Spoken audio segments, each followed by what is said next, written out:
Buenas tardes, tengan todas y todos ustedes. En nombre de la Asociación Mexicana de Juzgadoras, les doy la más cordial bienvenida a este foro, El embarazo temprano en México, implicaciones legales y de salud.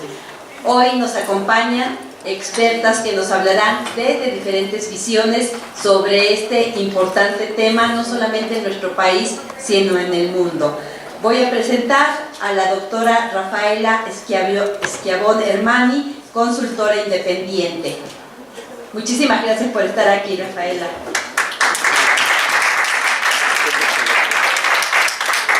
A la licenciada María Fernanda Díaz de León Ballesteros, coordinadora de política y abogacía en IPAS México. Muchísimas gracias por estar aquí. Y a la maestra Adriana Ortega Ortiz, secretaria de Estudio y Cuenta de la Suprema Corte de Justicia de la Nación. Bienvenida, Adriana. Muchas gracias. Y dejo en uso de la voz a la magistrada Estela Fuentes Jiménez, quien moderará este interesante foro. Adelante. Gracias, magistrada Lilia Mónica. Gracias a todos ustedes que compartimos el presidium. Para mí, buenas tardes a todos y todas. Para mí es un gran honor estar moderando esta mesa de trabajo. Agradezco la presencia de nuestros invitados, grandes expertos en el tema que habremos de tratar. Este tema me hizo nuevamente reflexionar sobre uno de los principales problemas de salud pública que aquejan en la actualidad a nuestra sociedad, que es el embarazo temprano o el embarazo de adolescentes. Me llama mucho la atención porque definitivamente ha ido creciendo el problema, aminorándose, agrandándose el problema, y que desde luego sabemos que no es solamente del ámbito familiar, sino que ahora incide y debe de ser atendido por el Estado mexicano. Inclusive ya tenemos nosotros previsto la resolución o tratar este problema ya inclusive en el artículo 4 de nuestra Constitución. Sin embargo, después ya en el marco de los tratados internacionales que el Estado mexicano ha firmado, ¿verdad?, es como vemos más ampliamente cuáles son los derechos y obligaciones inclusive de los niños, las niñas y los adolescentes. En este último rango pues se encuentra precisamente este tema que las expertas aquí en la mesa habremos de tratar el día de hoy. ¿Quién mejor que ellas para tratar este tema? Así que daremos inicio con la síntesis curricular de nuestras invitadas. Daremos inicio con la ponencia de la maestra Adriana Ortega Ortiz, quien es licenciada en Derecho por la Universidad Autónoma de Chihuahua y maestra en Derecho por la Universidad de Toronto. Ha trabajado con organizaciones de la sociedad civil vinculadas a temas de género, acceso a la justicia y derecho a la salud. Ha sido docente en temas de género y derechos humanos en diversas universidades de la región. Artículos suyos han aparecido en revistas y libros especializados. Fue secretaria proyectista de la Sexta Sala Penal del Tribunal Superior de Justicia del Estado de Chihuahua. Colaboró en la Unidad de Igualdad de Género de la Suprema Corte de Justicia de la Nación desde su creación hasta junio de 2015. Actualmente, como ya dijo nuestra presidenta, es secretaria de Estudio y Cuenta en la ponencia del ministro Alfredo Gutiérrez Ortiz Mena. Maestra, le dejamos en uso de la voz. Gracias. Hola, buenas tardes a todos y todas. Yo tengo que hacer como una disculpa inicial. La verdad es que a mí cuando Rafaela me invitó, y creo que es como también para dar marco a esto que se va a discutir hoy, o que se va a presentar hoy, me dijo que trabajara en los retos, en las oportunidades y los retos para juzgar con perspectiva de género. Yo creo que ella bien veía una intersección entre lo que está pasando con el embarazo temprano y el acceso a la justicia, y entonces por eso me pedía que yo me enfocara en este tema. Y a propósito de esa petición de Rafaela, pues lo que yo hice es como proponer una serie de ideas. Ya sabemos que juzgar con perspectiva de género es una obligación para los operadores jurídicos en México a partir de un criterio vinculante de la Corte y aplica además que ya es jurisprudencia y además de todas las fuentes que esta jurisprudencia reconoce como obligatorias a propósito del derecho a la igualdad y la no discriminación. Pero creo que operativamente todavía tenemos dificultades o tenemos algunas dificultades o algunas objeciones para emprender esta obligación de manera muy clara. Entonces, a propósito de lo que yo he enfrentado pues como operadora jurídica, al igual que muchas de las personas que nos acompañan ahora, pues como que elaboré una serie de ideas en torno de cómo podemos pensar que la justicia de género es algo que debemos hacer y cuáles serían como las estrategias para emprender esta justicia de género. Una primera cosa que se me ocurre es, nosotros tendríamos que partir de un entendimiento complejo de lo que es el acceso a la justicia. Y yo creo que cuando hablamos de adolescentes y hablamos además de adolescentes embarazadas, esto adquiere una pertinencia muy importante. ¿Qué quiero decir yo cuando tenemos que partir de un entendimiento tridimensional del acceso a la justicia? Bueno, que el acceso a la justicia tiene por lo menos 3 dimensiones. Una es como esta parte formal, muy directa, que supone la garantía de acceso a los tribunales, una consagración formal de este derecho. Todas las personas tenemos el derecho, valga la repetición, de ser oídas en un juicio, y esto es pues el acceso a la justicia de manera formal.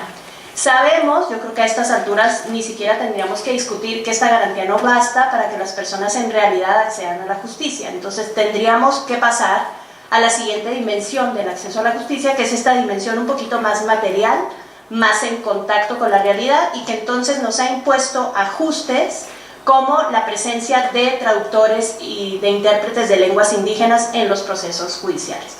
¿Por qué? Porque con esta acomodación se trata de que las personas puedan por fin acceder a la justicia, una justicia a la que no accederían si esta acomodación no estuviera de por medio. Y una última entendimiento de la justicia es la que se refiere a la justicia estructural, al acceso a la justicia en términos estructurales. Este acceso a la justicia, ¿de qué se va a preocupar? Bueno, de las barreras reales, de las barreras de infraestructura, de las barreras de significado, de las barreras de entendimientos. Para ilustrar este punto yo voy a utilizar una precisión o un argumento que escuché de una abogada feminista, creo que es Julieta Corleto, y decía algo así: todo el tiempo estamos muy preocupadas y vamos a identificar muy fácilmente a qué nos referimos con acceso a la justicia en términos materiales o formales y acceso a la justicia en términos estructurales. Decía, a propósito de la violencia contra las mujeres, todo el mundo está muy preocupado con que las mujeres tengan asistencia letrada, o sea, asistencia especializada, cuando enfrentan los procesos judiciales. Pero la pregunta no está ahí. La pregunta está en por qué tienen que ser los procesos de justicia tan complicados que les exijan a las mujeres que para acceder a la justicia tengan asistencia letrada. Si se fijan, la pregunta por el acceso a la justicia en términos estructurales va al diseño del proceso judicial, no a cómo acomodamos toda la realidad afuera para que la gente entre al proceso de justicia que nosotros hemos entendido como válido, sino más bien cuestionar si el proceso de justicia que nosotros hemos entendido como válido sirve realmente para que las personas accedan a la justicia. Y bueno, pues dicen, ¿qué significaría pues que la justicia tenga estas, o el acceso a la justicia tenga estas 3 dimensiones cuando hablamos de justicia de género? Pues miren, a mí se me ocurre que tiene por lo menos 4 implicaciones directas. Una primera cosa es que si nosotros estamos hablando de rediseño de los procesos judiciales, de rediseño de las instituciones jurídicas, un primer paso que tenemos que dar es abandonar el fetiche que tenemos con el derecho. ¿Cuál es ese fetiche que tenemos con el derecho? Es una ciencia perfecta, es una ciencia exacta, es lo más maravilloso que nos ha podido pasar en la vida. El derecho es un producto cultural. Entonces nosotros tenemos que empezar por cuestionar la neutralidad del derecho. El derecho surge en una historia, surge con una ideología y esa concepción de que el derecho es químicamente puro debe ser absolutamente superada. Entonces, una primera cosa que hay que hacer para emprender un acceso a la justicia de manera tridimensional y para emprender justicia de género es justamente cuestionar el paradigma de la neutralidad de las normas y de las interpretaciones que de las normas surgen. Una segunda cosa es meterse con el paradigma de la imparcialidad. El tan traído y llevado es que si yo aplico perspectiva de género, voy a ser un juez imparcial, voy a ser un juez parcial que establezca una preferencia incondicional hacia las mujeres, etcétera, etcétera. Y yo más bien creo que tendríamos que aceptar que la imparcialidad judicial es una suerte de contaminación. Yo ahorita voy a elaborar un poquito más sobre el tema para convertirse más bien en una intersubjetividad, es decir, en un proceso donde todos participamos, donde todos ponemos nuestro significado, pero al mismo tiempo el juez es esa figura ecuánime y empática que decide en justicia y decide y produce pues una decisión más bien que haga sentido para todos y todas cuando participan o cuando participamos en un determinado conflicto. Otra cosa que tendríamos que ver si queremos hacer justicia de género y si queremos trabajar con estas tres dimensiones del acceso a la justicia es reconocer que la situación social de las personas impacta en su acceso a los derechos. Y eso obviamente supone tomar en consideración cómo el orden social de género determina pues que las personas tengan un mayor o menor acceso a los derechos. Y una última cosa que me parece muy interesante es que el operador jurídico, el juez-jueza, debe entenderse a sí mismo como un árbitro de las diferencias, o sea, voy a trabajar con diferencias, porque lo que hacen los jueces y las juezas muy habitualmente es pensar que están trabajando en uniformidades. Como las normas son abstractas, pareciera que las normas prescriben una suerte de sujeto ideal y entonces nosotros tenemos que trabajar con ese sujeto ideal. No es verdad, tenemos que trabajar con las diferencias, arbitramos las diferencias, le damos espacio a las diferencias. Y a propósito de hacer esa nivelación o arbitrar las diferencias, tenemos que nivelar las desventajas. Nada más parcial que un juez que no visibiliza que las partes en un proceso pueden no ser iguales. Si yo no visibilizo que las partes en un proceso pueden no ser iguales, ¿cómo voy a ser imparcial? Si yo no visibilizo esa desventaja, yo voy a provocar que esa desventaja tenga una actuación determinante en el proceso judicial que estoy resolviendo. Tengo que observar la desventaja para producir realmente una decisión imparcial. Entonces vamos a ir como un poquito sobre las 4 cosas que he platicado. ¿Qué significa que nosotros cuestionemos que las normas no son neutrales, que las normas jurídicas no son neutrales? Pues bien fácil. Dejar, decía yo, el fetiche atrás y aceptar que el derecho es una creación social y cultural, por tanto, pues tiene cierta perspectiva, un lugar desde donde se pensó, se construyó una cierta noción o entendimiento. ¿Esto es bueno? ¿Esto es malo? No, es histórico. Estamos hablando de un proceso histórico, no estamos diciendo que esta es una conspiración de varones que de pronto se metieron en una cueva a decir cómo vamos a excluir a los demás seres humanos de la creación del derecho. Pero yo, fíjense, lo pienso con una figura muy sencilla, tan es histórico, tan ocurrió, que no me imagino, sabemos que muchas de nuestras instituciones jurídicas nacieron en el derecho romano, y yo difícilmente me imagino en aquella reunión para determinar el contenido del digesto, no me imagino, a ver, órale Juana, vente, porque ya van a discutir el contenido del digesto y a ti te urge una ley que proteja tus caballos, o te urge una ley que proteja tus tierras. No eran propietarias de caballos, no eran propietarias de tierra, entonces evidentemente el digesto terminó por no reflejarlas, y terminó también la discusión sobre el digesto, no las invitó. Entonces, si pensamos que un derecho originado a partir de esas exclusiones es un derecho neutral, yo creo que estamos en problemas. Es evidente que el derecho no es neutral, es nuestro reflejo. Y como he dicho también algunas otras veces, es nuestro hijo o hija, y por tanto, como producto humano, tiene todas nuestras taras y todas nuestras oportunidades. Es decir, el derecho es un preservador del status quo, si se le mira de una forma, y también es la gran oportunidad de hacer reivindicaciones sociales o de provocar justicia. ¿Qué significa? Ya me perdí, no es cierto. Debe estar aquí mi pregunta. Porque ya me voy a... ¿qué significa la imparcialidad entendida como una cierta intersubjetividad ecuánime? ¿Por qué viene al caso la pregunta? Porque, como les decía yo antes, tendemos a entender la imparcialidad como un alejamiento, como una pretendida objetividad.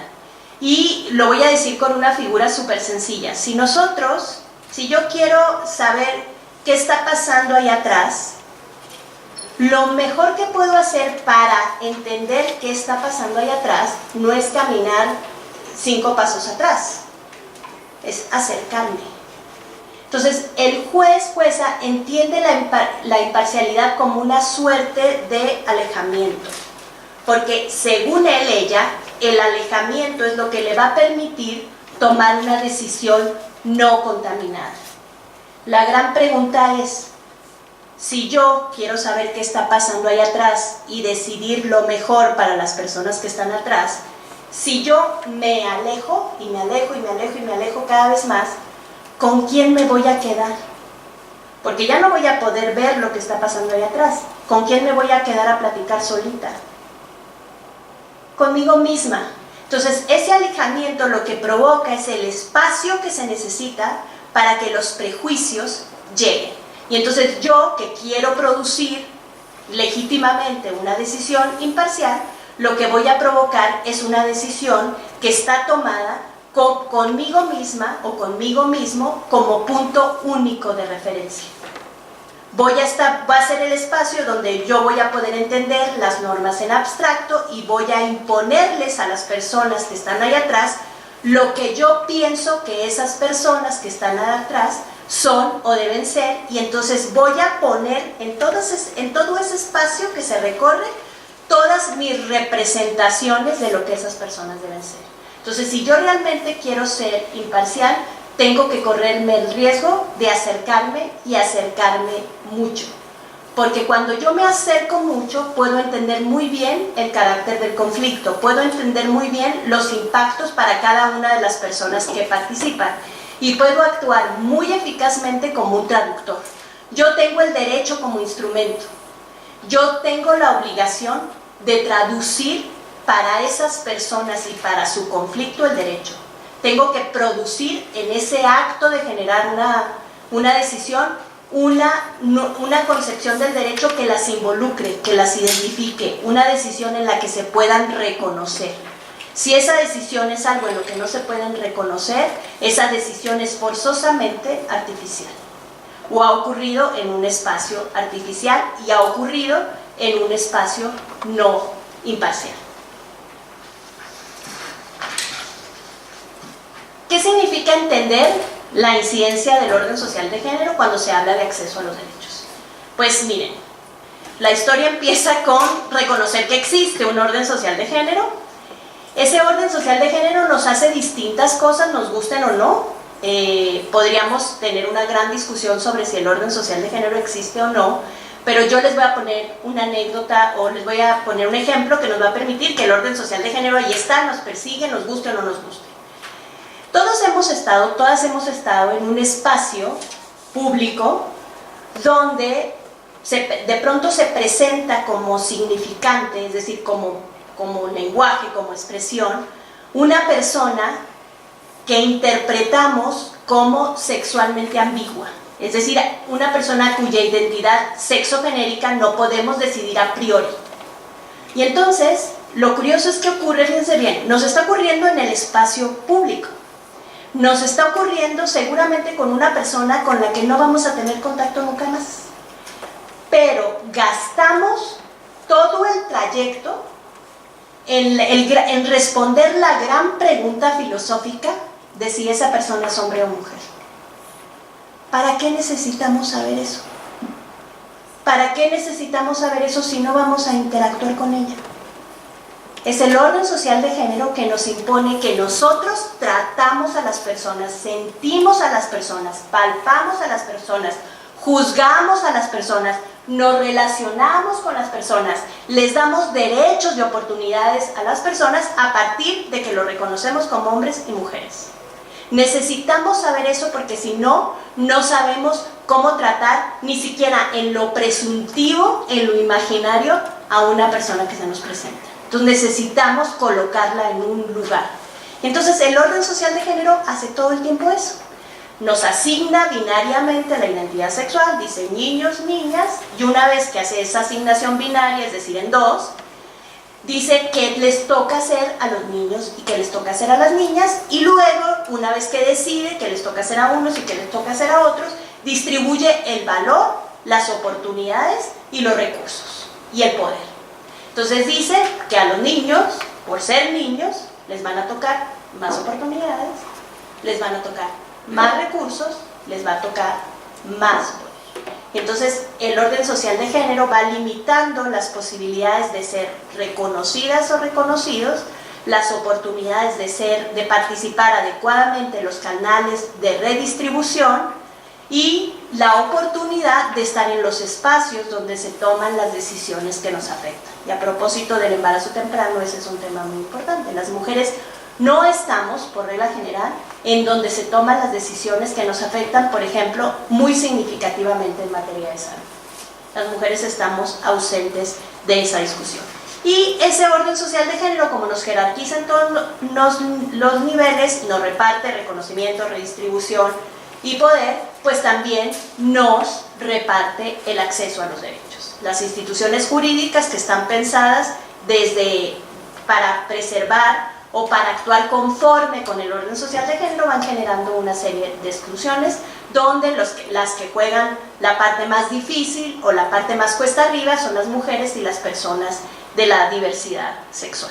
Y yo quiero proponerles algo, me siento muy orgullosa de haber generado, muy orgullosa y muy ignorante de haber generado este ejemplo alguna vez, que ahora yo les voy a compartir rápidamente, porque después me enteré que era un ejemplo de Foucault. Entonces me siento muy orgullosa porque dije algo, lo mismo que Foucault, que además me parece una obviedad, pero mi ignorancia es que no sabía que era de Foucault. Entonces, cuando uno piensa, a propósito de, no, aquí nadie está excluido, en el derecho es maravilloso y es neutral y cabemos todos, uno tendría que preguntarse a propósito del derecho romano, y ahí es muy fácil ver cómo ocurrió la discriminación estructural. Por eso es un ejemplo tan bueno y es súper gráfico. Si yo pienso que nuestro derecho tiene esta conexión originaria con el derecho romano, pues entonces yo me acuerdo cuál es el sujeto de derechos en el derecho romano. Entonces tengo que observar que el sujeto de derechos es el paterfamilias. Y cuando yo defino al paterfamilias, si es el sujeto prototípico de derechos, yo entonces descubro toda la bola de exclusiones que tiene nuestro derecho en su origen. El paterfamilias es un varón, luego entonces las mujeres caput. El paterfamilias es un propietario, por ende los pobres bailaron las calmadas. El paterfamilias es un ciudadano, por tanto los migrantes igual bailaron las calmadas. El paterfamilias es un hombre sin discapacidades visibles, por lo tanto las personas con discapacidad bailaron las calmadas. Y el paterfamilias es un ciudadano, por ende los migrantes, eso ya lo dije, bailaron las calmadas. Y además el paterfamilias es un hombre presuntivamente heterosexual. Entonces las personas de la diversidad sexual bailaron las calmadas. Entonces ahí es muy fácil, cuando uno ubica al paterfamilias como prototipo del sujeto de derechos, cuando uno ubica al paterfamilias como el origen de nuestras instituciones jurídicas, fácilmente saltan a la vista o brotan las exclusiones que ha generado nuestro sistema jurídico. ¿Qué significa arbitrar las diferencias y nivelar las desventajas? Bueno, pues me parece que arbitrar las diferencias es, en primer lugar, entender que todas las diferencias identitarias y culturales son valiosas y tienen lugar en una sociedad democrática. Luego, pues quienes tenemos la labor de impartir justicia directa o indirectamente, como es mi caso, asumimos la responsabilidad de hacerlas convivir armónicamente y reconducir los posibles conflictos entre estas identidades de manera pacífica. Cuando decimos que es preciso nivelar las desventajas, bueno, la premisa es muy sencilla. Quienes impartimos justicia tenemos la obligación de impedir con todos los medios institucionales a nuestro alcance que las desigualdades injustas entre las personas determinen el resultado de los procesos judiciales y condicionen que una pretensión legítima no tenga cauce legal adecuado. Pues creo que esa es como nuestra tarea para implementar justicia con perspectiva de género. Yo aquí lo dejaría porque no quiero extenderme en el tiempo y no quiero robarle el tiempo a mis compañeras de mesa. Muchísimas gracias.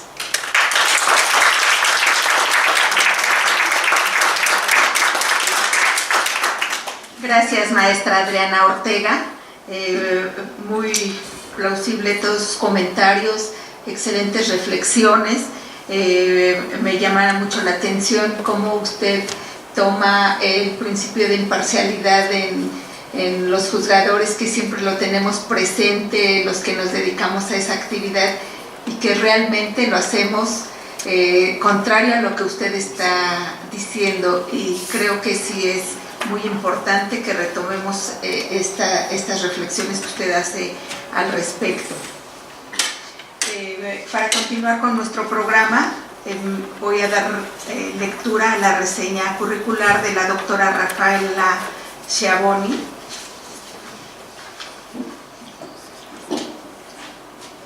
Schiavoni Ermani. Ella es nacida en Italia, es médica por la Universidad de Padua y ginecóloga por la Universidad de Trieste. Desde 1984 reside y trabaja en México.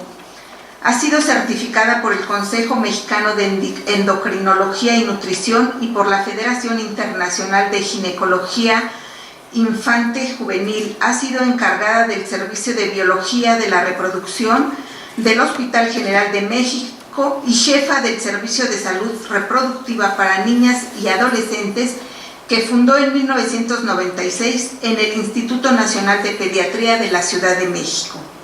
De 2003 a 2005 fue directora general adjunta de Salud Reproductiva en la Dirección General de Equidad de Género y Salud Reproductiva de la Secretaría de Salud Federal, donde contribuyó a la publicación de la norma oficial mexicana de planificación familiar actualizada de acuerdo a la Organización Mundial de la Salud. Desde diciembre de 2005 hasta febrero de 2017 se desempeñó como directora de país de la Organización Internacional y Paz México y asumió la Secretaría Técnica del Comité Promotor de la Iniciativa para una Maternidad Segura en México, antes Comité contra la Mortalidad Materna. Entre sus cargos internacionales fue miembro del Grupo de Asesores de Género de la Organización Mundial de la Salud y del Grupo de Expertos Regionales para América Latina y el Caribe de la misma Organización Mundial de la Salud. Desde julio de 2017 es miembro de la International Medical Advisory Panel de la Organización Internacional con sede en Londres. Ha sido autora o coautora de más de 150 trabajos libres y ha dictado más de 500 conferencias en cursos y congresos nacionales e internacionales. Tiene un total de 115 publicaciones. Recibió la quinta medalla Omecihuac, otorgada por el Instituto de las Mujeres de la Ciudad de México, como reconocimiento de sus actividades a favor de las mujeres, así como el título de Commendatore y la medalla de la Estrella de la Solidaridad Italiana, otorgada por el presidente de la República Italiana y por el Ministerio de Relaciones Exteriores por sus actividades científicas y sociales. En 2010 se hizo acreedora del Premio en Salud Reproductiva Gregorio Pérez Palacios en la categoría de Investigación Clínica, Epidemiológica y Social, otorgado por la Academia Nacional de Medicina de México, y en 2013 recibió el premio al mejor póster asignado por el Comité Científico de la Sociedad Europea de Anticoncepción y Salud Reproductiva, otorgado durante la primera conferencia global sobre la anticoncepción y salud sexual y reproductiva en Copenhague, Dinamarca, con el trabajo intitulado increasing abortion-related hospitalization rate among adolescents in Mexico. Con ustedes les dejo a la doctora Rafaela Schiavoni Armani para su magistral conferencia. Adelante, doctora. Muchas gracias, magistradas, por esta invitación. Perdón, yo mandé un currículum de rutina, pero no era para que lo leyeran todo. Pero le agradezco la presentación. Efectivamente, en esta propuesta de mesa yo quise pensar abordar desde la visión general de la impartición de justicia con perspectiva de género, porque tiene que ver con el tema que veremos ahorita, incluyendo los aspectos epidemiológicos actuales, que es lo que presentaré yo, y terminando también con los aspectos más puntuales de la protección de la justicia a los menores de edad, que es lo que presentará la maestra Fernanda Díaz de León. Y les voy a pedir que hagan un ejercicio, porque yo sé que no siempre los números son fáciles de manejar, no siempre compartimos la pasión, pero yo voy a intentar que los números les hablen como hablan en esta realidad actual, en esta emergencia epidemiológica actual que estamos viviendo en el país. Voy a dar algunos datos muy generales del panorama sociodemográfico del país, algunos datos generales sobre la mortalidad materna y por aborto en el país, y con énfasis en cómo golpea y digamos penaliza a las adolescentes, a las niñas y adolescentes, y algunos aspectos recientes, actuales, de lo que es la fecundidad de adolescentes en el país, recordando siempre este tema de las brechas o de las inequidades que Adriana magistralmente presentó desde el punto de vista de la justicia. La salud está atravesada por lo que en salud pública llamamos determinantes sociales de la salud, que son las condiciones que nos hacen diferentes ante las adversidades, ante las enfermedades, ante el acceso a la salud. Se ha dicho que México es un país cada vez más viejo, y eso es cierto, pero ojo, todavía no es cierto del todo. Si aquí podemos ver la distribución de las mujeres en edad fértil en México, y oigo mucha resonancia, no sé si les moleste, y pueden ver ustedes que todavía el grupo más importante de mujeres en edad fértil son las adolescentes. Entonces sí, estamos yéndonos hacia un país más viejo, pero todavía somos un país muy joven y donde el peso de este grupo de población es determinante.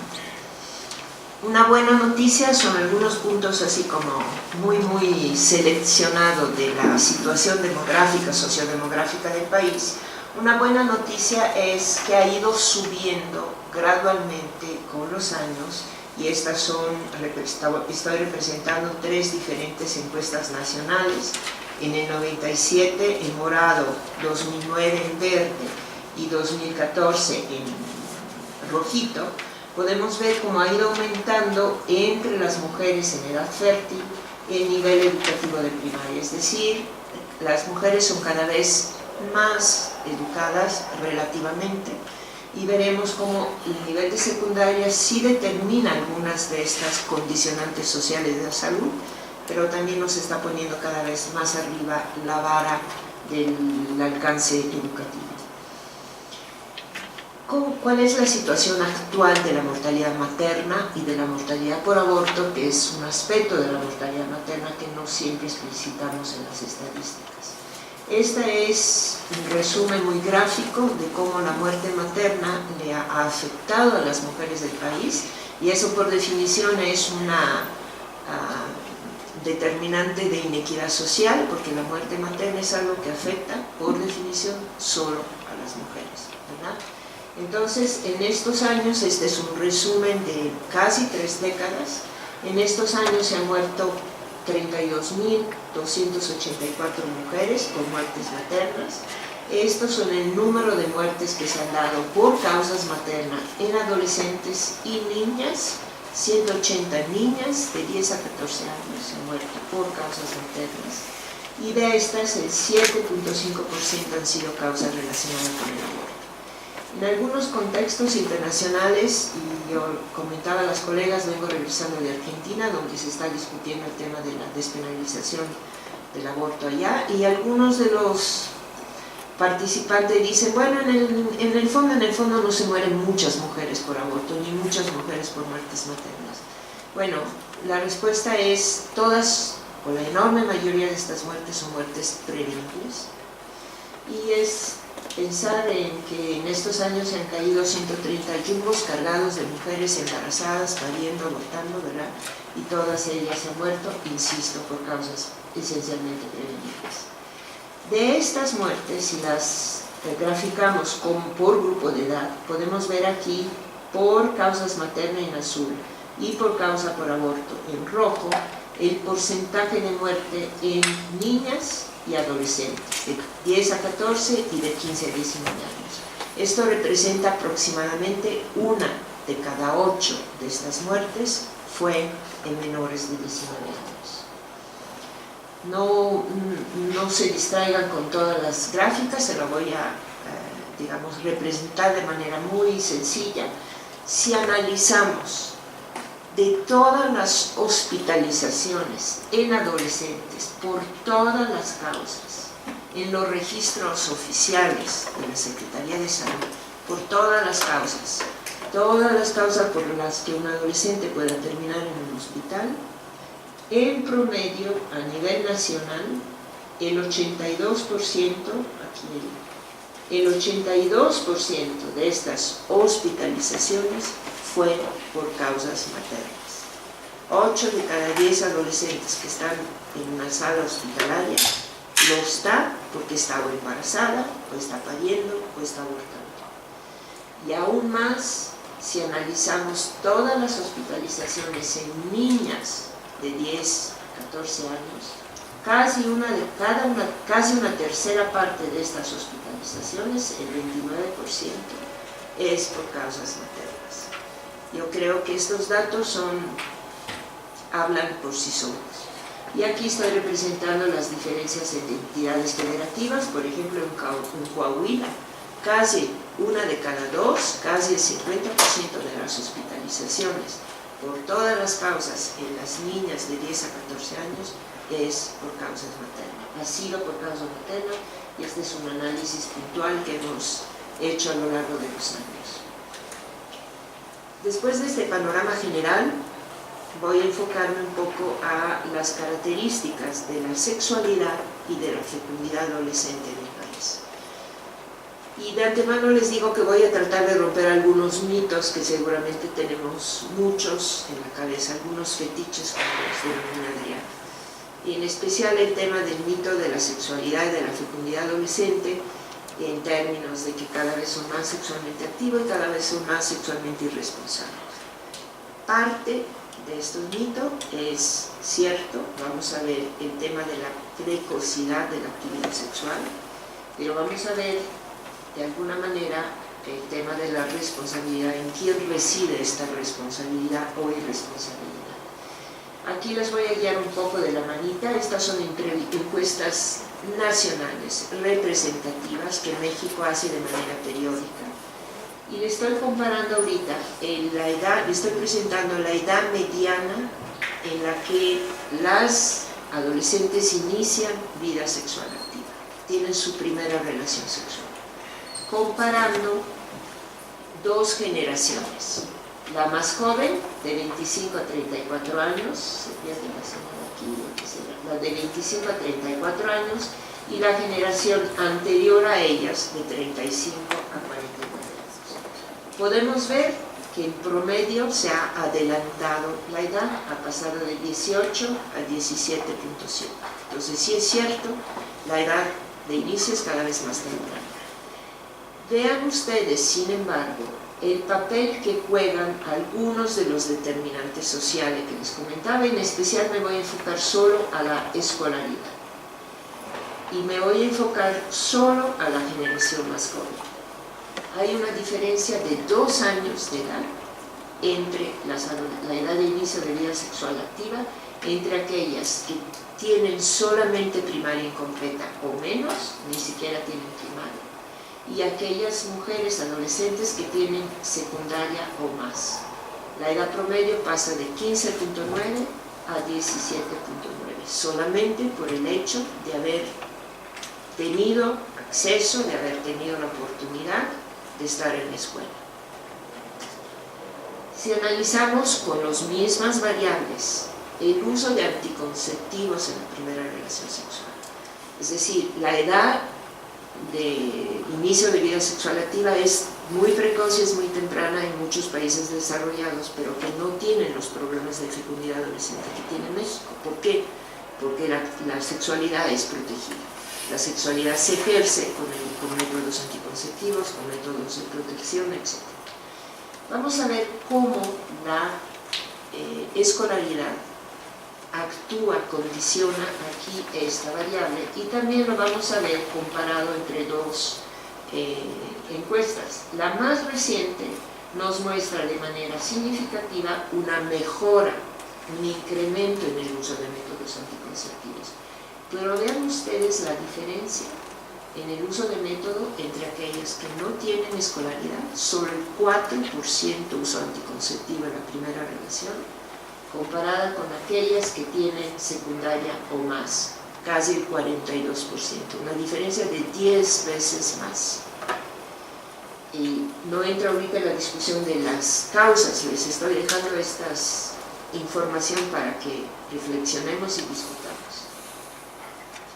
Las mismas variables, y no estoy analizando las otras por falta de tiempo, es decir, la residencia rural urbana, la pertenencia a población indígena o no. Me estoy enfocando solamente en la escolaridad. Aquí vemos la edad mediana al primer hijo. Igual es cierto que se ha adelantado esta edad, y se ha adelantado de casi un año entre dos generaciones cercanas. Pero vean ustedes de nuevo, la escolaridad determina la diferencia de 2 años, poco más de 2 años, entre las que no tuvieron acceso a primaria o no pudieron ni siquiera completar la primaria. La edad promedio al primer hijo es de 17,5 años, y para las que tuvieron acceso a secundaria es de 20 años. Entonces, esto es un poco para tratar de reflexionar si el tema de la sexualidad desprotegida sin anticonceptivos, de la primera unión y del primer hijo, es realmente una responsabilidad individual, es un factor que depende solo de la conducta individual o está fuertemente determinado por las condiciones socioeconómicas, sociodemográficas en las que están inmersas nuestras adolescentes, y sigo insistiendo en las brechas. ¿Cómo se ha comportado la fecundidad y por qué tanta alarma reciente y implementaciones de leyes y políticas públicas recientes? La encuesta, la ENADIT del 97, nos decía que de cada 1000 adolescentes, 77 habían tenido un hijo nacido vivo. La encuesta siguiente, en 2009, demostraba una disminución a 69 por 1000.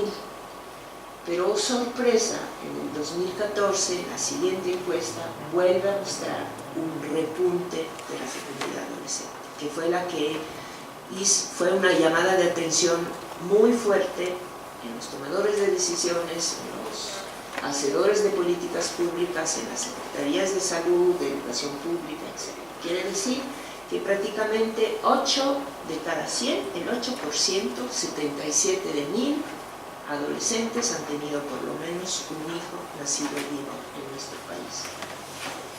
Y lo otro que llama la atención, además de este repunte, es la distribución geográfica de esta fecundidad de adolescentes. Porque si yo les preguntara, o siempre cuando pregunto a estudiantes, residentes de salud pública, médicos, etc., les pregunto dónde se imaginan que es más alta la fecundidad de adolescentes, todos tienden a contestar Chiapas, Guerrero, Oaxaca, ¿verdad? Los estados más marginados, más pobres, más rurales, más indígenas. Y no es cierto, aquí solo vean, digamos, por lo más oscuro son las entidades federativas que tienen la tasa de fecundidad más alta. Es decir, no se concentra en realidad, no hay solo una distribución geográfica, socioeconómica, pero evidentemente hay otras variables, una fecundidad adolescente elevada en los estados de la frontera norte y una faja en el centro. Igual no se asombren por los números, esta es la representación por entidad federativa de la tasa de fecundidad adolescente y representando aquí entro en el problema de la fecundidad muy temprana de las niñas. Y está representada aquí la fecundidad adolescente de 15 a 19 en azul por entidad federativa. Les repito, el promedio nacional es 77, lo que habíamos visto. Varía de casi 100 en Coahuila a 59 por 1000 en la Ciudad de México. Y aquí podemos ver representada la fecundidad de las niñas de 10 a 14 años, que por supuesto es más baja, pero sigue siendo tremendamente preocupante. 23 de cada 1000 niñas han tenido un hijo nacido ahorita. Si preguntamos a las adolescentes si ese embarazo, ese hijo que tienen, y así se hace la pregunta en las encuestas en hogares, si ese hijo es resultado de un embarazo deseado o planeado, eso es lo que nos contestan las adolescentes de 15 a 19 años. La mitad dice que sí, que fue un embarazo deseado o planeado. Una cuarta parte dice no planeado y otra cuarta parte dice no deseado. Y de veras la pregunta se está haciendo a una adolescente, a una mujer en general, que puede tener los hijos ahí jugando alrededor en la cocina mientras el encuestador le está haciendo la pregunta. Es una pregunta muy fuerte, definitivamente el porcentaje está subestimado.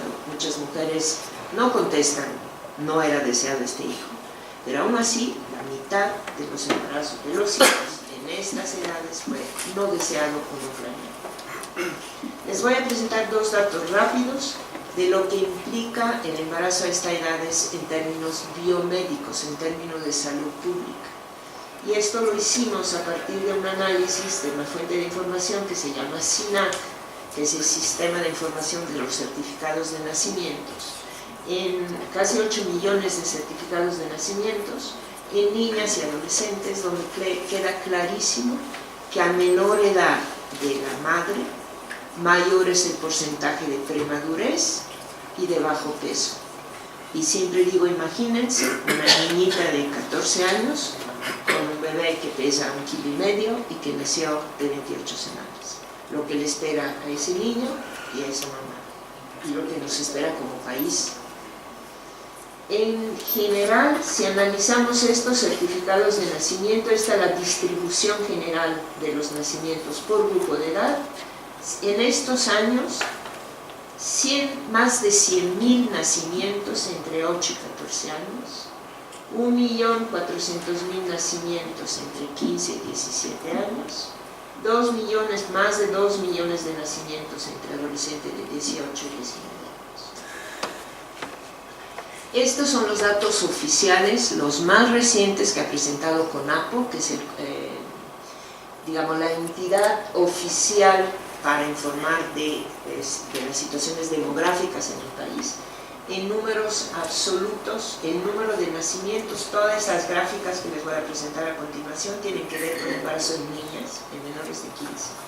En números absolutos, los nacimientos de 1990 a 2017, de nacimientos en niñas de 10 a 14 años. Hay un aumento constante en números absolutos. Aquí está representado el estado civil de las niñas que dieron a luz, de las niñas de 10 a 14 años.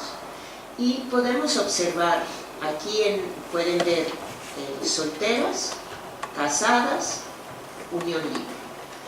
Una de las políticas públicas que se ha pretendido implementar es prohibir el matrimonio antes de los 18 años.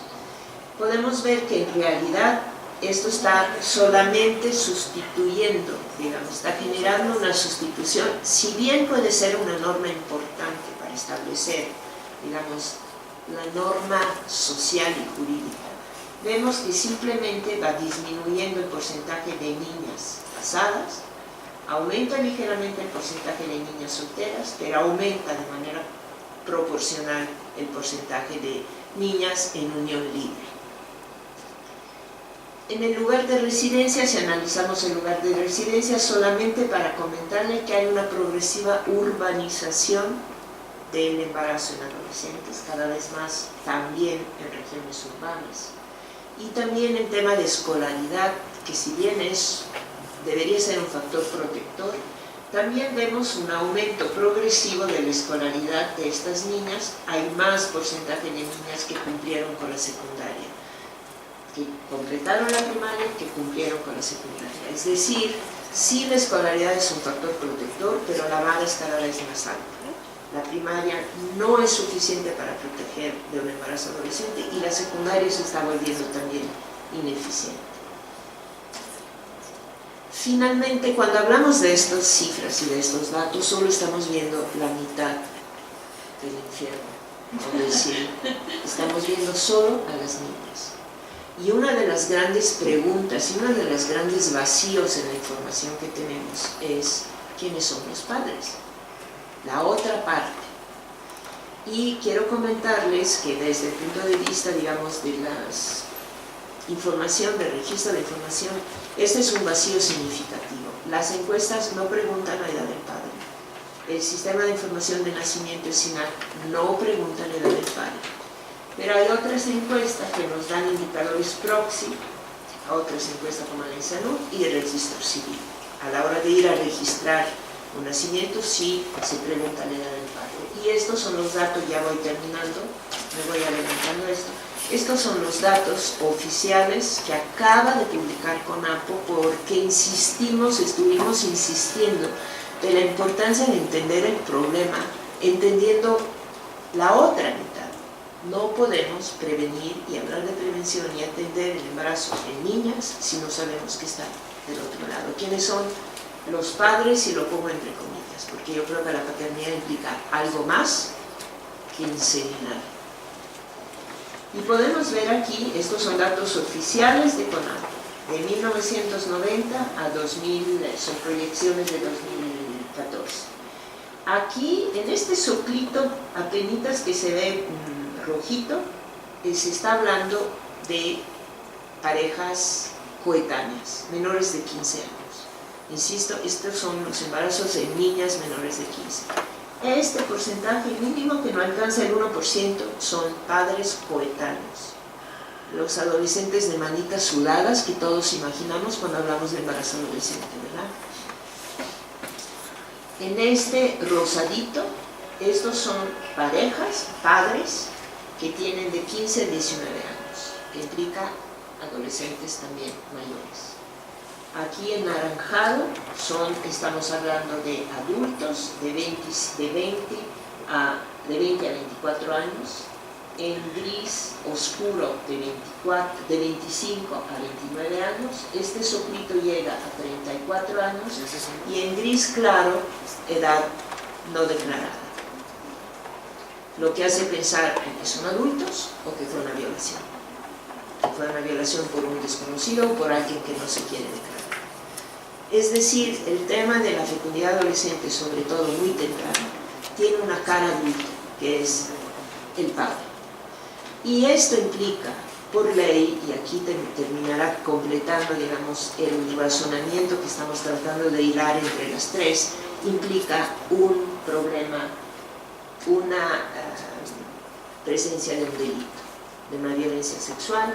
Yo voy a presentarles muy rápidamente ya solamente estos datos de una encuesta reciente que se llama Indirect, que también hace de manera periódica el Estado mexicano, que pregunta sobre violencia, prevalencia de violencia en sus diferentes expresiones: emocional, física, sexual y económica, patrimonial y por discriminación. Y solo les señalo que en 3 encuestas diferentes también vemos un repunte de la violencia sexual, que pasa aquí de 40, bueno, había bajado en 2011 y vuelve a subir en 2016. Y la pregunta que se hace sobre abuso sexual. Es la primera vez que esta encuesta pregunta a las mujeres mayores de 15, porque la pregunta se aplica siempre a mujeres mayores de 15, pero les pregunta sobre antecedentes de abuso sexual en la infancia. 9, casi una de cada 10, contesta que sí sufrió algún tipo de abuso sexual en la infancia, lo que hace, si lo multiplicamos por las mujeres en la población, implica 4.4 millones de mujeres que tuvieron un abuso sexual en la infancia, que reportaron haber tenido un abuso sexual en la infancia. Y casi un 6% que dice que no recuerda.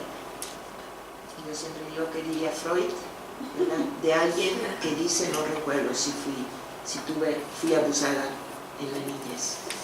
Como abuso sexual hay diferentes expresiones, por supuesto, desde tocamiento, intentar forzarla a tener relaciones, obligar a mostrar las partes íntimas o exhibir las partes íntimas, violaciones como tales, violaciones penetrativas, violaciones y relaciones sexuales a cambio de dinero o con intenciones pornográficas. Pero estamos hablando de 4.4 millones de mujeres en la población que ha sido expuesta a esta violencia. ¿Quiénes son los abusadores? Pues eso lo ha dicho siempre la literatura internacional y esta encuesta lo confirma en México. De todo este 9.4%, solamente un 11% fueron desconocidos. Los demás son familiares, vecinos, primos, hermanos, todas personas cercanas a las adolescentes holandesas. Y aquí ya para pasar el plato a María Fernanda, este es lo que se estima por parte de la CEAV, de la Comisión Ejecutiva de Atención a Víctimas. ¿Cuál es la persecución efectiva del delito? Por un lado, ¿cuál es la denuncia? ¿Y cuál es la persecución efectiva del delito de violación en nuestro país? Este es el número de violaciones que se estima que se dan en el país. Este es el número de denuncias estimadas, el número de denuncias que llegan a juicio, que terminan en sentencias condenatorias. Y nada más para concretar uno de los fantasmas, de los otros fetiches que tenemos, que las mujeres denuncian falsamente nada más para tener acceso a una boda. Este es el número de denuncias falsas que se estima que se dan en el país. Ante este panorama se han generado leyes, no voy a hablar más, y se ha generado política pública, en especial una política pública intersectorial, transeccional, con metas a mediano y largo plazo, que ha sido emitida por la Presidencia de la República a principios del 2015, que es la ENAPEA, la Estrategia Nacional para la Prevención del Embarazo en Adolescentes, que tiene como objetivo específico reducir el embarazo en adolescente y llegar a 0 embarazos en niñas. Yo termino solo con algunas reflexiones. Para lograr este objetivo, que es un objetivo muy complejo de lograr, necesitamos mucha prevención, que implica educación sexual integral, y integral es una característica muy específica, no es cualquier educación sexual, tiene características específicas que han sido determinadas por organismos internacionales. No solo información y educación, necesitamos acceso a métodos anticonceptivos, necesitamos prevenir, detectar y atender la violencia sexual, porque ningún programa de educación, de información o de acceso a métodos protege a una niña de 12 años de un abuso de un adulto mayor, y garantizar el acceso al aborto legal en todas las causales legales existentes, por supuesto, en caso de violación. Y aquí hay algunos teléfonos y referencias. Saquen una fotografía, porque yo digo siempre, puede suceder a cualquiera que tenga la necesidad de informar, referir, canalizar a alguna conocida, alguna persona cercana a servicios de interrupción legal del embarazo. Y aquí termino. Muchísimas gracias por su atención.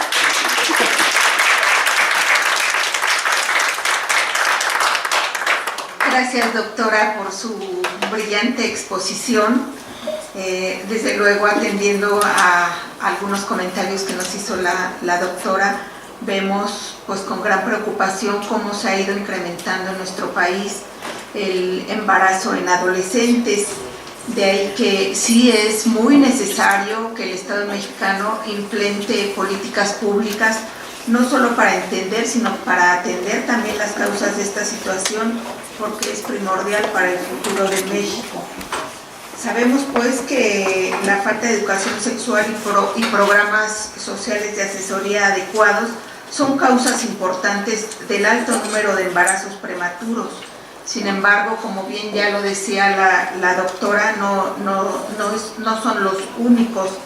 También debemos reconocer que existen otros que son una cultura de desigualdad de género que impide a las mujeres jóvenes terminar con sus estudios, como ya lo comentaba la doctora, normas que perpetúan la violencia y la impunidad del abuso y la explotación sexual infantil inclusive, que se estima afecta a más de 16,000 adolescentes en México, en su gran mayoría niñas, la pobreza en comunidades marginadas y la falta de oportunidad de estudios en comunidades rurales y una educación de calidad, lo que conlleva a las adolescentes a abandonar la escuela, entre otras circunstancias que inciden, como ya también lo expuso la doctora.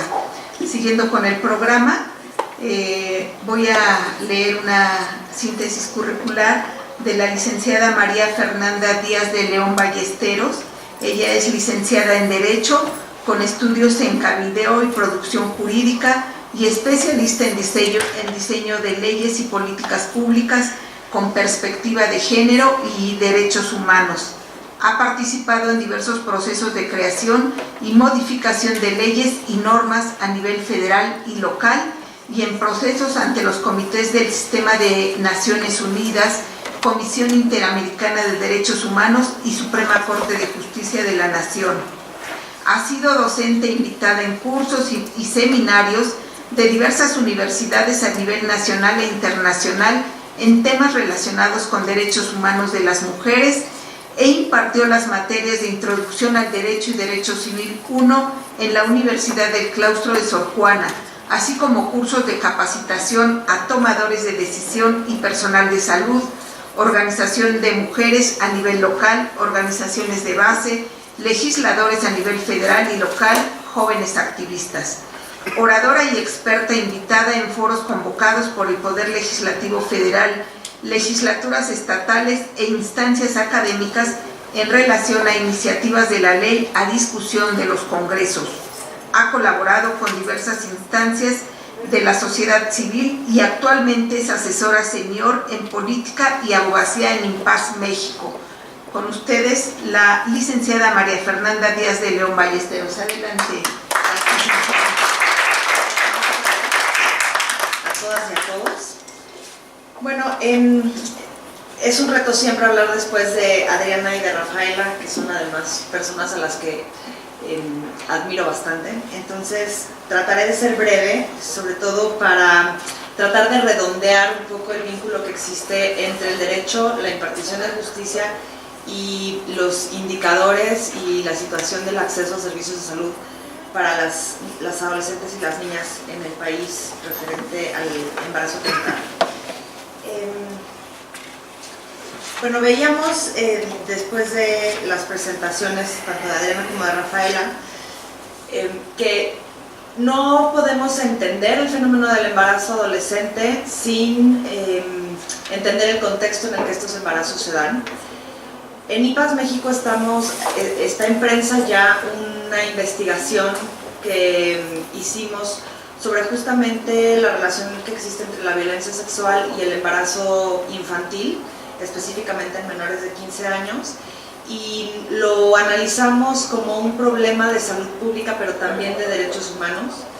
En esta investigación lo que buscamos fue acercarnos todas las encuestas y los datos que hay a nivel nacional sobre este problema, y aunque no puedo hablar mucho de los hallazgos porque les digo que está en prensa y estamos próximas a la presentación, sí aprovecho los datos que ya puso Rafaela sobre la mesa, porque a partir de esos datos y del cruce que se hizo de encuestas es que estamos llegando a conclusiones y recomendaciones específicas que tienen que ver con servicios que el Estado tiene que garantizar para atajar el problema de salud pública, pero también de acceso a la justicia y de derechos humanos.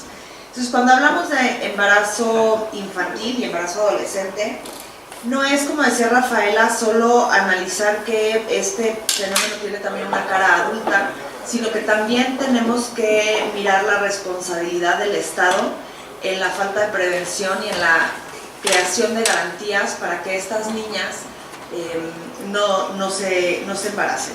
Y entonces, además, tenemos que, digamos, hacer este análisis desde el marco jurídico que sí existe en nuestro país sobre derechos de las personas menores de edad.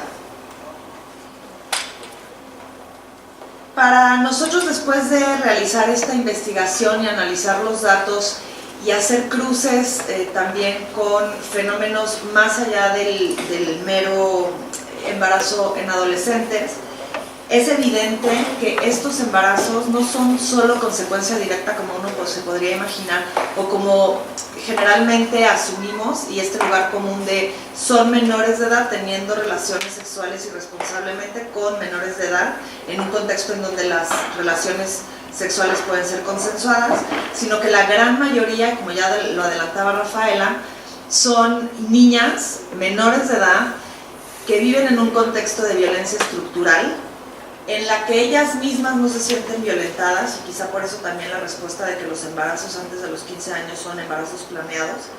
No viven esta situación como agresión, lo tienen muy normalizado, y eso es solo resultado de la violencia estructural que se vive en el país. Un contexto en el que tenemos menores que no tienen ninguna posibilidad para tomar decisiones, ni para acceder a la justicia o buscar servicios de salud. También es muy importante recalcar que las menores de edad que mueren a consecuencia de abortos son menores que en su gran mayoría retrasan la búsqueda de ayuda, se someten a procedimientos clandestinos con poca higiene y por eso pierden la vida. Entonces, en este estudio se analiza lo que orilla a estas adolescentes a buscar y acceder a servicios en esas circunstancias tan críticas en materia de derechos humanos. Entendemos la violencia sexual en IPAS México como la expresión máxima de la vulnerabilidad que viven estas niñas que se están embarazando en nuestro país.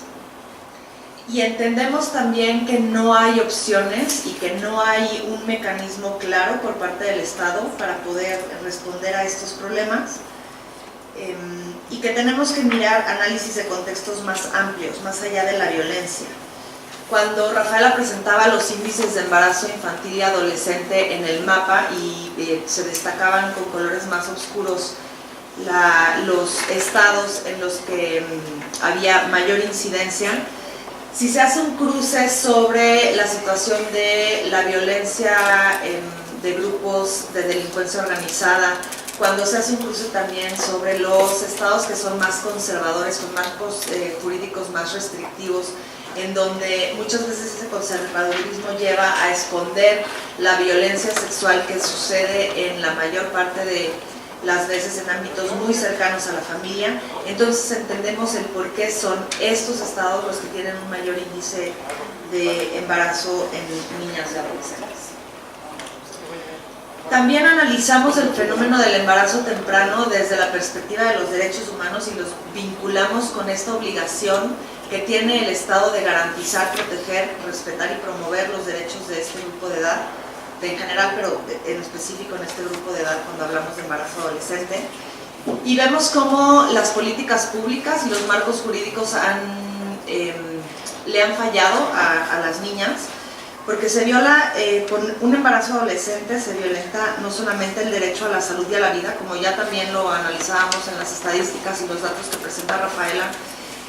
Un embarazo a tan temprana edad implica cuestiones de salud, y no solamente eso, sino que también implica pérdida de años saludables en nuestras niñas.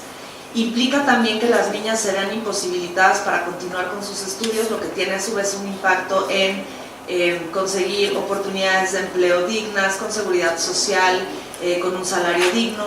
Y entonces se ve cómo el embarazo temprano o la violación a los derechos de las menores no finalizan en el momento del parto, si es que este llega, sino que se van multiplicando y se van recrudeciendo a lo largo de la vida de estas menores que están dando a luz desde los 8 años en nuestro país. También se analiza la violación al derecho a la libertad y a la autonomía, entendidos estos derechos como la capacidad de las menores y las niñas para definir su proyecto de vida. Insistimos en que estas menores muchas veces no tienen ni siquiera la capacidad para decidir si quieren vivir, casarse o vivir en unión a tan temprana edad. Encontramos también que un alto índice de uniones tempranas son consecuencia de arreglos familiares o cuando venden a las menores o las raptan, y entonces no queda de otra por los usos y costumbres de las comunidades que casarse o vivir en pareja. Y entonces en estos contextos también es cierto que muchos de estos embarazos tempranos se dan en el marco de estas uniones, ¿no? Entonces la respuesta del Estado siempre es como, bueno, pero es que está unida o está casada, sí, pero tiene 14 años. Y muchas veces no se viven, o menos, y no se viven violentadas porque es lo que se acostumbra o porque no tuvieron ellas ningún involucramiento en esa decisión, pero es, digamos, como el siguiente paso natural, ¿no? Después de haberse unido por las razones que sean. Y también atenta contra el libre desarrollo de la personalidad de estas menores, ¿no? Son menores, insisto, sin ninguna capacidad de decidir, de tomar decisiones, ni siquiera de vivirse como violentadas en su esfera de derechos. La educación, sobre todo también hablando del contexto del derecho humano a la educación y a la vida digna, como ya les mencionaba, el embarazo temprano provoca la deserción escolar, que tiene un impacto en el futuro y en las oportunidades que tienen estas menores. Cuando terminamos de hacer este análisis, entendíamos que el ejercicio de la sexualidad de los adolescentes es un derecho al que también, digamos, tiene que haber un reconocimiento por parte del Estado cuando este ejercicio se da en ámbitos de certidumbre, con pares o con iguales. Y también analizábamos, bueno, ¿qué está pasando con estas menores que llegan a parir? Porque muchas de ellas llegan solamente a parir, no tienen tampoco atención prenatal, a los 10 años de edad a los servicios de salud. ¿O qué pasa cuando las menores llegan a denunciar que han sido víctimas de violencia sexual? Muchas veces los ministerios públicos tipifican la agresión como estupro y hacen ahí un juego entre las definiciones del tipo penal para no garantizar o para no reconocer que hubo una violación sexual, las que llegan a denunciar. Que además otra realidad es que como las menores no pueden acceder por sí mismas a la impartición de justicia o al sistema judicial, pues muchas de estas agresiones no son denunciadas, porque la familia prefiere proteger al agresor y de nuevo se vuelca todo el problema y el impacto y las consecuencias del embarazo en las adolescentes, en las menores de edad. Tenemos en nuestro marco jurídico un delito que es la violación equiparada, que es la cópula no violenta, inclusive consentida con menores de cierta edad. La ley lo que dice es que en estas circunstancias ese consentimiento no tiene validez jurídica, el sistema o el Estado no le reconoce la capacidad a estas menores de edad para consentir o para entender las consecuencias del acto que está consintiendo.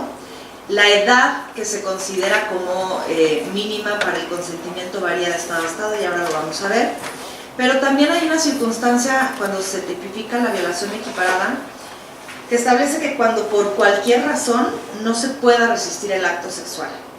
Y en términos de acceso a la justicia, lo que decía Adriana, de acercarnos y entender las circunstancias en las que suceden las cuestiones que nos toca de pronto resolver y acercar la justicia a los grupos más vulnerables, tiene que ver con entender que muchas veces estas adolescentes, al no tener opciones, al no verse o no vivirse como sujetas de derecho que pueden tomar decisiones, que pueden delinear su proyecto de vida, ese ambiente es un ambiente suficiente para no poder resistir las consecuencias de tener relaciones sexuales, de estar unidas en parejas, de poder decidir usar métodos anticonceptivos. Hay un dato también que nos llama la atención en esta investigación que tiene que ver con, de aquellas mujeres unidas, mujeres menores de edad unidas, solo el 2% declaró tener alguna participación en la decisión de cuándo tener relaciones sexuales y si se usa un método anticonceptivo o no. Entonces, esos ambientes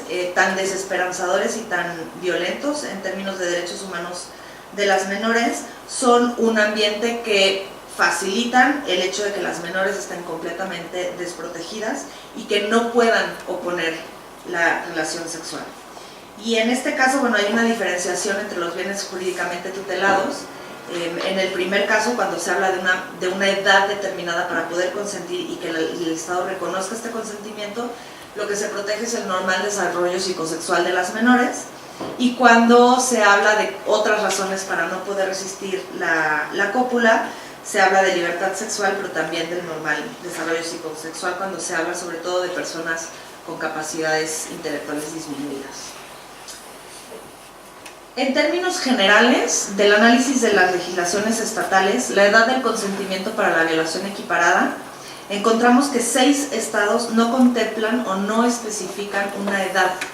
Hacen referencia a que si el sujeto pasivo es impúber, cosa que es completamente complicado y es una barrera para poder garantizar los derechos de esas menores. Pero, por ejemplo, tenemos estados como Jalisco que no sancionan la cópula con menores de edad, a menos de que esta cópula sea violenta, o sea, a través de la violencia física o moral, y que el sujeto activo sea pariente directo de la víctima. Si no se reúnen estos dos requisitos, las relaciones sexuales con menores de edad en Jalisco no son sancionables. Por otro lado, 11 estados establecen como edad mínima para este consentimiento los 12 años. Un estado contempla como la edad mínima a los 13, 11 estados a los 14 años y 3 estados a los 15 años. Si juntamos los estados que establecen entre 14, 13 y 12 años como edad mínima para dar consentimiento, entonces estaríamos viendo, y si nos referimos a la gráfica en la que Rafaela nos decía que había habido más de 103,000 niñas de entre 10 y 14 años que se habían convertido en madres, estaríamos presenciando que probablemente, y ahora voy a hacer la aclaración de por qué digo probablemente, estos embarazos, o la mayoría de estos embarazos, se deberían de investigar como resultado de una agresión sexual.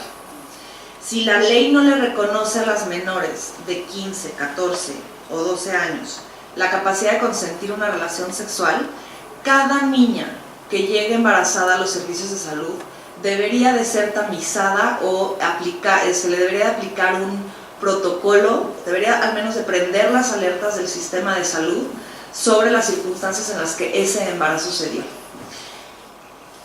Ahora, podemos decir que todos los embarazos en menores de 14 años, en menores de 15 años, son consecuencia de una violación. No. Y aquí habría que hacer una acotación a lo que nos referíamos al principio de la charla, en términos de la libertad que tienen los y las adolescentes para ejercer su sexualidad en las mejores condiciones posibles, y condiciones que el Estado debería de garantizarles. El Estado de México, en particular, tiene una legislación o una fórmula cuando habla de la violación equiparada que deja a salvo el libre ejercicio de la sexualidad entre menores de edad y que no presupone un abuso de un mayor de edad hacia una menor de edad.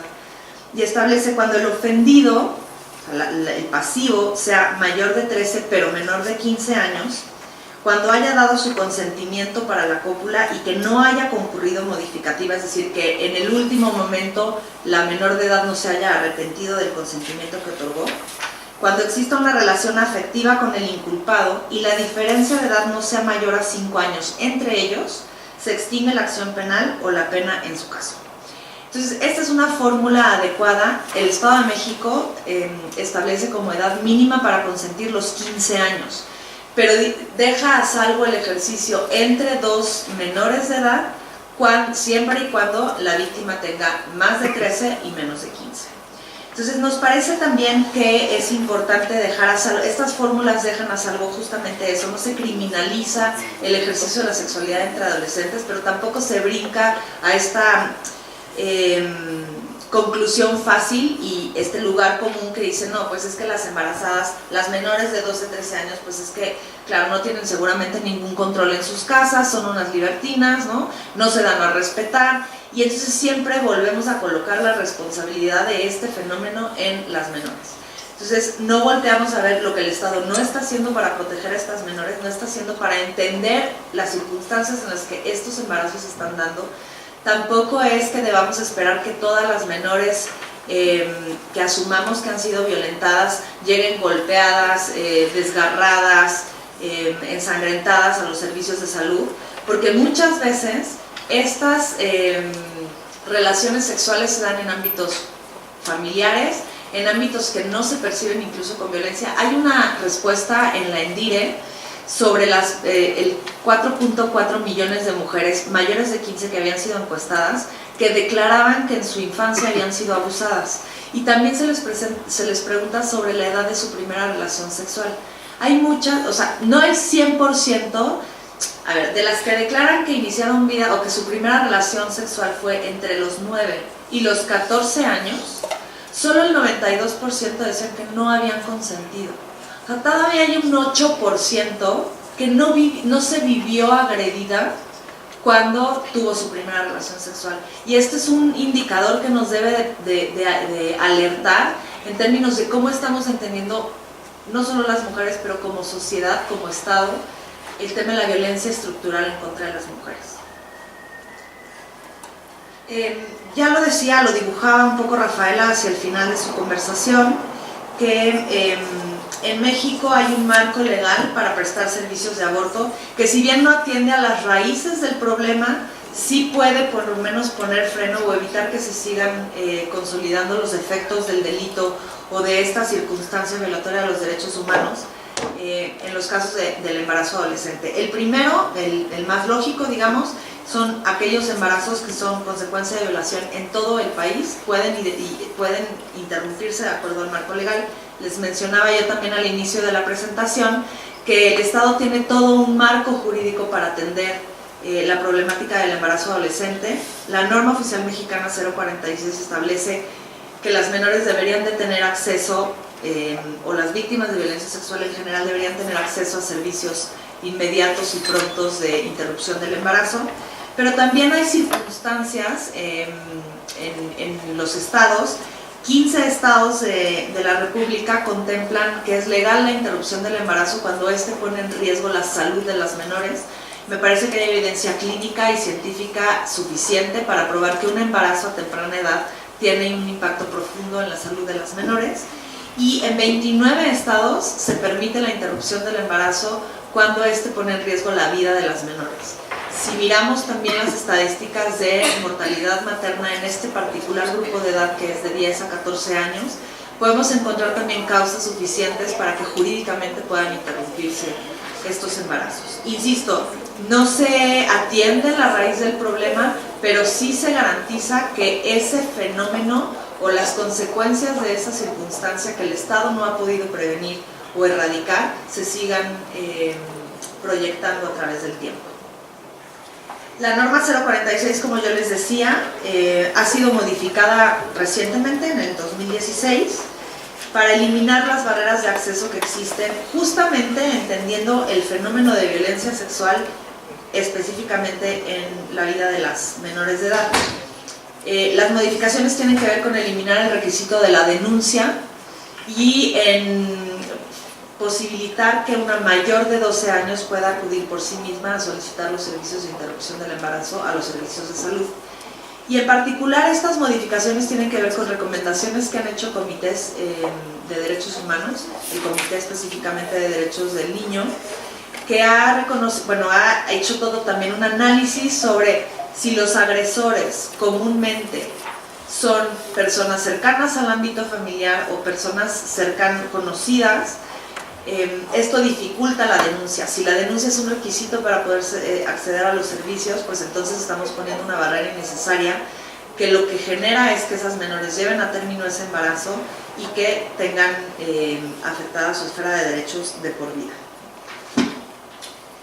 En conclusión, y ya para terminar, para IPAS México, después de esta investigación, que por cierto también traigo invitaciones a la presentación oficial de la investigación, que será próximamente, por si alguno está interesado en acudir, ahí se presentan datos, se desarrollan todos los argumentos que yo esbocé en esta presentación. Para nosotros en IPAS México es evidente que el embarazo en menores representa una violación grave de derechos humanos y que el Estado cuenta con un marco normativo que permite dar una atención oportuna, pero que desafortunadamente la falta de entendimiento y análisis de los factores que son condicionantes del embarazo en menores es que este problema sigue siendo un problema grave en nuestro país. Muchas gracias.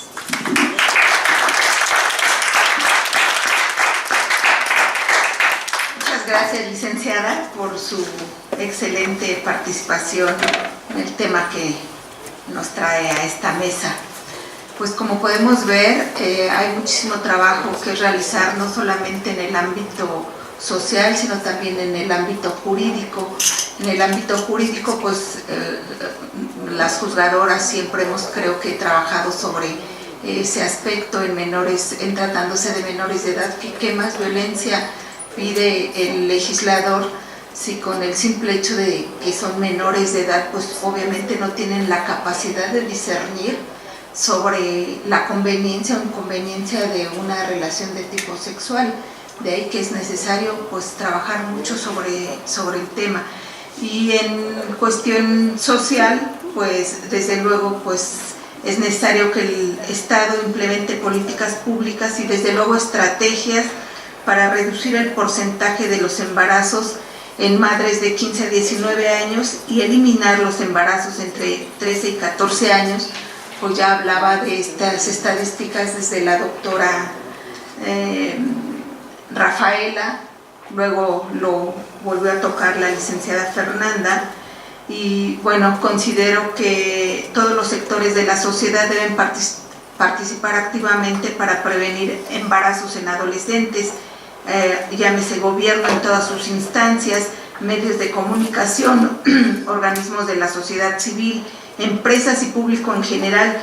Solo con la participación de todos en conjunto podemos proteger la salud y el desarrollo de miles de adolescentes que en este momento por diferentes causas se encuentran en riesgo de vivir un embarazo prematuro. Muchas gracias, ponentes, por sus excelentes exposiciones. Gracias a todos. Buenas tardes.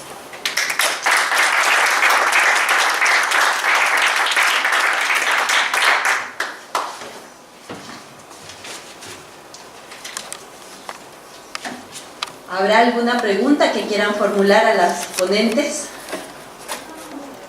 Yo sí. Tengo dos. Primero para la doctora Rafaela. Dentro de las estadísticas que usted estuvo manejando, quisiera saber si hay datos puntuales sobre la violencia gineco-obstétrica que hayan sufrido estas menores al llegar a estas instituciones de salud, más aún con lo que nos platicaba la licenciada Fernanda respecto al hecho de que estas niñas solo reciben atención médica ya al final, o sea, ya cuando van a llevar a término el embarazo. Y la otra pregunta es para Fernanda. Si bien es cierto, el bien jurídico tutelado, por ejemplo, en el delito de trata de personas, es el libre desarrollo de la personalidad, que de entrada es una obligación trascendental del Estado de proteger, estamos también frente a este mismo bien jurídico tutelado, ¿no?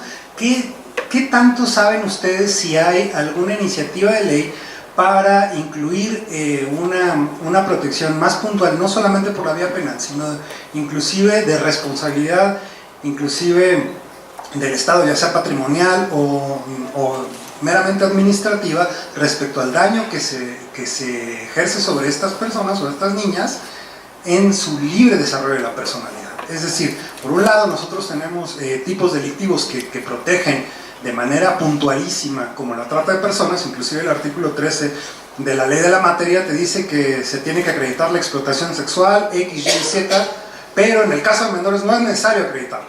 Simplemente con el hecho de que sea un menor de edad y que esté en una condición de violación a este bien jurídico tutelado es suficiente para que el Estado presuponga un montón de situaciones, ¿no? Inclusive que actúe en consecuencia, inclusive siendo, ya se fue la maestra, pero que sea inclusive hasta parcial, para tratar de proteger con acciones de enfoque diferencial a estas personas, ¿no? O a estas niñas, ¿no? Si hay otras preguntas, vamos a seguir.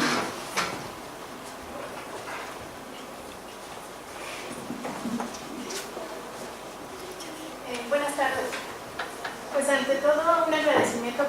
este tipo de foros jurídicos y al Poder Judicial de la Federación, porque definitivamente al ver las encuestas pues nos hace tener otra perspectiva del problema.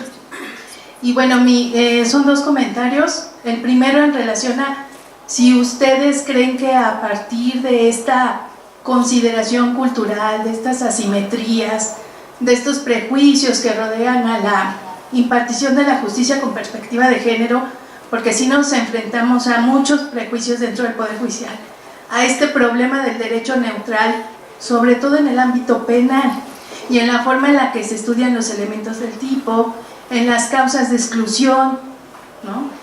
Entonces, si ustedes consideran viable la posibilidad de un delito genérico en esta visión de perspectiva de género, que agreda a la mujer por el hecho de ser mujer y que únicamente existan ciertas graduaciones o ciertas diferencias en relación con el bien jurídico afectado, ya sea el libre desarrollo de la personalidad, ya sea el ejercicio de la sexualidad o, bueno, dependiendo de cada uno de los delitos. Y el segundo punto que me llama mucho la atención es en relación a lo que establecen en las estadísticas que presentan relacionado con el consentimiento del bien jurídico tutelado, y que es una nueva forma en la cual se debe de analizar precisamente estos elementos del tipo, y que es un factor que rompe con todos los estereotipos. Entonces, también quiero saber si existe algún estudio más profundo, alguna propuesta legislativa en este sentido. Muchas gracias. Bueno, empiezo a contestar la pregunta del compañero y en parte también algunos comentarios sobre esta última pregunta que estás haciendo. No hay datos específicos y entiendo que se refiere usted al tema de la violencia obstétrica, que es esta nueva tipificación dentro de la ley contra la violencia para el acceso de las mujeres a una vida libre de violencia.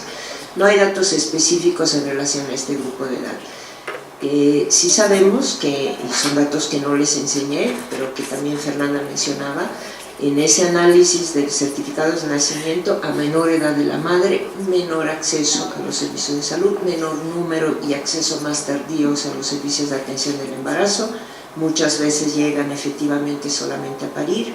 No encontramos mayor proporción de cesáreas en niñas, que era una de las hipótesis que estábamos poniendo nosotros. No hay una mayor prevalencia de cesárea, que también a veces se digamos, tipifica como un tipo de violencia obstétrica.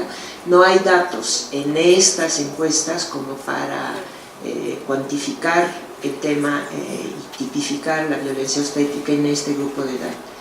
Yo considero que no dar información sobre el tipo de servicios a los cuales tienen acceso y tienen derecho estas niñas, incluyendo la interrupción legal del embarazo, a mi juicio es parte de este tipo de violencia, porque es, digamos, dentro de la violencia el tema del acceso a la información, acceso a servicios dignos, etc. Y por supuesto toda la estigmatización que sabemos que se hace en los servicios a las niñas menores y a las mujeres en general, en la atención obstétrica, que pues no quiero comentar aquí, pero que todos conocemos, el tipo de comentarios que hace el personal de salud, la violencia que se ejerce, el poco control del dolor, etcétera, etcétera. Y solo un comentario adicional que me gustaría hacer en referencia al tema del consentimiento informado, que por supuesto tiene una valencia jurídica importante, pero lo quiero comentar en relación a cómo medimos en este momento el tema de la intencionalidad de un embarazo, por ejemplo. Las preguntas que se aplican en las encuestas son preguntas muy torpes. ¿Querías este embarazo sí o no? ¿Lo querías ahorita o te hubieras esperado un tiempo más? Y ahí es como se clasifica embarazo deseado o embarazo planeado. Es decir, no lo querías, y si no lo querías ahorita y te hubieras gustado esperar, es el no planeado. En realidad, medir la intencionalidad del embarazo y medir el consentimiento a una relación o el grado de coerción o de autonomía en la relación no es tan sencillo, más en un contexto de norma social donde la niña y la mujer no tiene poder en la toma de decisión, es el rol esperado que se le asigna de una cierta edad en adelante, es el ser, digamos, destinada a la sexualidad, a la unión, a la familia y a la reproducción. Pero hay un grupo de investigadoras que estamos tratando de trabajar en eso para diseñar protocolos que sean más sensibles y culturalmente apropiados para medir la intencionalidad del embarazo por un lado, el consentimiento a la relación, al uso de métodos anticonceptivos por el otro. No tiene una valencia jurídica, tiene una valencia más social, antropológica, etcétera, pero va dirigido a medir de manera más sensible y más culturalmente apropiada estas variables. Sí, bueno, en términos de la trata, la pregunta sobre la trata, sí, el bien jurídico tutelado en la trata es el libre desarrollo de la personalidad, mientras que en el tema de la violación equiparada, el bien jurídico tutelado es el normal desarrollo psicosexual. De hecho, en Chiapas, cuando se acuerdan que les decía yo que hay 6 estados que no contemplan una edad o que no contemplan la violación equiparada, Chiapas tipifica como trata la relación con menores de 13 años. Entonces no tenemos, digamos, para hacer el vínculo o la conexión entre por cualquier causa no puede resistir el acto sexual a el ambiente de violencia, se requiere de una interpretación de un operador de justicia, y ahí es donde el Estado está fallando. Inclusive también cuando llegan menores, no sé si ustedes recuerdan, hace poco más de un año hubo un caso muy sonado en Sonora de una menor que denunció violación equiparada, y el juez, bueno, el Ministerio Público reclasificó para estupro, porque decía que la menor pues ya se veía bastante grandecita, que se veía como ya desarrollada y que entonces dudaba, digamos, de que no tuviera la capacidad, y entonces los elementos del tipo penal de estupro tienen que ver con la seducción y el engaño, y entonces también dejan a esa menor, o en esa ocasión dejaron a la menor sin la posibilidad de solicitar una interrupción del embarazo a consecuencias de violación, porque no había sido violada a los ojos del operador de justicia. Entonces, al final del día, lo que se necesita, o parte de las obligaciones que el Estado no está cumpliendo, es cómo estos operadores de justicia entienden los derechos humanos, el interés superior de las menores, las capacidades evolutivas de las menores. No es lo mismo el consentimiento de una menor de 12 años en un contexto urbano que en un contexto rural, por ejemplo. No es lo mismo la capacidad que tienen para consentir una menor de 14 años en la Sierra de Guerrero que en la Ciudad de México. Entonces, todas estas cuestiones que se tienen que valorar, y como decía la maestra Ortega, o sea, hay que acercarse a ver qué es lo que está sucediendo allá atrás para entender en qué circunstancias está dando este embarazo, ¿no? Muchas veces también cuando las menores llegan a los servicios de salud, los médicos o el personal de salud o el equipo de salud que atiende a esas menores, pues se cuelgan incluso la medalla de héroes porque hacen parir a una niña de 10 años y salen muy contentos a decir que ambos, o sea, tanto el producto como la menor están bien, ¿no? Y la respuesta es ¿cuál es el sentido de bienestar? ¿Cuál es el concepto de calidad de vida que está dando el Estado a estas menores, ¿no? y a sus hijos o hijas? Y a lo largo, ¿no? Porque hay un dato innegable que un embarazo a temprana edad significa la pérdida de 1.3 años de vida saludables. Entonces sí estamos teniendo un impacto en la calidad de vida de estas menores. Ahora, en cuanto a esta nueva forma que decías de tipificar, o si había como propuestas legislativas, en realidad esto no es nuevo. El delito de violación equiparada tiene en los códigos penales lo mismo o casi lo mismo que la violación genérica. El tema es que, insisto, los operadores de justicia no están entendiendo cómo o en qué contextos, o no están, digamos, rascando un poco sobre los contextos en los que se están dando estos embarazos. Por eso yo decía que cuando las menores llegan a los servicios, otro ejemplo también muy común, ¿no? Nosotros en IPAS trabajamos muy de cerca con equipos de salud, y de pronto nos hablan equipos que nos dicen: es que tengo una menor de 12 años embarazada de 27 semanas por violación.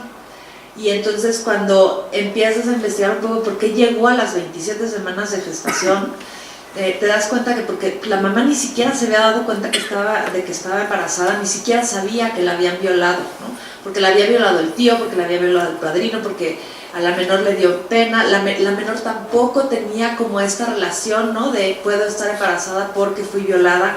O sea, hay un desconocimiento, una falta de información tremenda en las adolescentes y en los contextos en los que se desarrollan las adolescentes. Recientemente hubo una muerte de una menor de 12 años violada, embarazada, que nunca dijo nada, dio a luz en el baño de su casa y falleció en su casa. La mamá ni siquiera sabía que estaba embarazada. Entonces son factores sociales que dificultan el acceso de las menores a servicios de salud, al acceso a la justicia. Entonces no es que sea una forma nueva, sino que hace falta, digamos, sensibilizarnos y entender, colocarnos desde otro lugar, analizar el problema del embarazo adolescente, porque, insisto, es muy común escuchar como, ay, estos adolescentes qué barbaridad, ¿no? Pues seguro los papás no la cuidan, seguro los papás, la mamá de trabajar todo el día, ¿no? Porque además también somos muy buenos para encontrar como varios culpables, y en realidad no estamos entendiendo los contextos, o la menor está unida, o la menor está casada y por eso es lo normal que esté embarazada, ¿no? Pues sí, quizá tenga algún impacto en su salud, pero pues está casada, ¿no? Y no investigamos o no entendemos que muchas veces esas uniones o esos matrimonios no son consensuados. A la mujer nunca le preguntan si quiere o no irse a vivir con el sujeto con el que la quieren emparejar, ¿no? Entonces, en la medida en la que entendamos que la violencia sexual es, o que incluso que no se requiere una violencia sexual para decir que un embarazo es producto de violencia, hace falta como sensibilización y estudio y análisis y un poco de buscar qué es lo que está causando estos embarazos. Pues muchísimas gracias. Quiero agradecer la presencia de nuestros ponentes. Creo que ha sido un foro muy ilustrativo y que dejan sobre la mesa las obligaciones justamente para las personas que juzgamos. Y un poco abundando en este tema de necesitamos una figura típica especial. Yo creo que no, yo creo que como ya se dijo aquí, necesitamos sensibilidad. Creo que quienes operamos los sistemas de justicia tenemos una gran responsabilidad de ser sensibles hacia cada caso en particular y de dimensionar más allá de los hechos que tenemos a la vista en un expediente, en una audiencia videograbada. Más allá de eso, entender los contextos que aquí se han marcado para poder tomar la mejor decisión. Y yo le llamaría aprender a leer entre líneas. Eso es lo que necesitamos hacer quienes operamos el sistema de justicia para dar una mejor respuesta social a estas niñas, a estas jovencitas que no tienen de frente a sí realmente grandes oportunidades en la vida. Recordaba también otro asunto no muy lejano en un hospital de Oaxaca, donde la madre muy joven llegó a pedir el servicio de salud, no la atendieron oportunamente y ahí, afuera del hospital, en la tierra, tuvo que dar a luz ese producto. Y yo me pregunto, si esa madre no tuvo el mínimo acceso a un servicio de salud, ¿qué le espera a ese niño o a esa niña que está recién nacido? Entonces tenemos de frente una gran responsabilidad, tenemos de frente una gran oportunidad también para ver nuestra función desde un punto de vista diferente y no desde una decisión mecánica de tomar resoluciones acorde a la legalidad sin llevar de la mano esa sensibilidad que tanta hace falta para, insisto, dar una mejor respuesta hacia la sociedad. Quiero agradecer nuevamente y entregarle un reconocimiento o unos reconocimientos que otorga la Asociación Mexicana de Juzgadoras a nuestras ponentes, la doctora Rafaela, la licenciada Fernanda y también a la magistrada Estela, que nos ha hecho favor de moderar esta mesa. Muchísimas gracias y gracias a todas y todos ustedes por su presencia. Gracias.